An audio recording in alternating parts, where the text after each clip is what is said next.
रायगड कोंदिवडे रस्त्याचा प्रश्न समोर आणणाऱ्या झैन अल्फा टीमला आदित्य ठाकरे यांची साथ. शाळेतील विद्यार्थ्यांशी साधला संवाद. कर्जत तालुक्यातील कोंदिवडे रस्त्याची दुरवस्था समोर आणणाऱ्या 3 शाळकरी मुलींशी शिवसेना उद्धव बाळासाहेब ठाकरे पक्षाच्या युवासेना पदाधिकाऱ्यांनी भेट घेतली. या 3 पैकी एक विद्यार्थी खांडपे येथील मानसी पवार यांच्या घरी तिन्ही मुली आणि त्यांच्या पालकांची भेट घेऊन चर्चा करण्यात आली.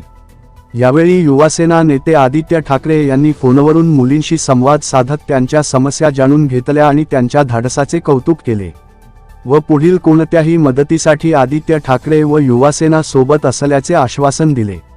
युवासेनेच्या राज्य कार्यकारिणी समितीकडून तिन्ही विद्यार्थिनींचा व त्यांच्या पालकांचा सन्मान करण्यात आला. यावेळी युवासेनेचे स्थानिक पदाधिकारी उपस्थित होते.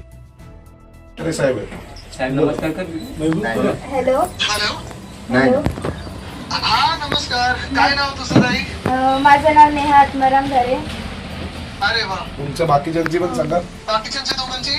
माझं नाव ज्योत्स्ना रविदास मुकणे आणि माझं मानसी दिनेश पवार. नाही, तुम्हाला नुसतं मी शुभेच्छा द्यायला फोन केला आणि खरोखर तुम्ही एक चांगलं काम केलंय. मला वाटतं इतर विद्यार्थ्यांना तुम्ही आता प्रेरणा दिलेली आहे की जिथे जिथे अशी परिस्थिती तिथे तिथे आवाज उठवण्याचा.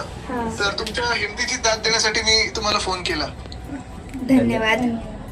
हा ताई, आणि काही कधी लागलं तरी आम्हाला तसंच, म्हणजे एकतर अर्थात सोशल मीडिया तर आहेच. तुम्ही असा प्रश्न सगळ्याच राजकीय लोकांना इन्क्लुडिंग आम्हाला सत्ताधारी लोकांना विरोधी पक्षांना विचारत राहणं गरजेचं आहे. हीच हिंमत गरजेची आहे नेहमी. आणि दुसरं म्हणजे कधीही कोणी तुम्हाला या निमित्ताने कोणी सतवायला आलं तर आम्हाला हाक मारा, आम्ही सोबत उभे राहू. हो हा चालेल. तुम्ही कुठे राहता? कर्जतच्या आसपास राहता? हो, कर्जत आतमध्ये.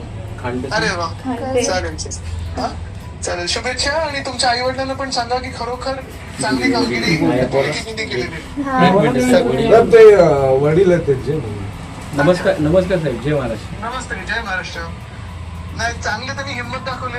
हो. तर तुम्हाला अभिमान असायला पाहिजे त्यांचा. 10वीचं वर्ष आहे साहेब आणि यांना खाजगी क्लासेस वगैरे नाही. हे ग्रामीण हायस्कूल आहे, हो त्यामुळे शाळेत जे शिकवतात तेच त्यांना ते करावं लागतं ना, असं आहे.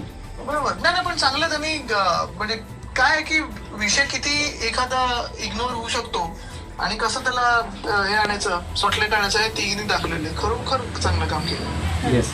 थँक्यू साहेब फोन केल्याबद्दल. आणि काही लागलं तर सांगा मला, आम्ही आहोतच. हो साहेब. हा? हो साहेब. ओके. ओके.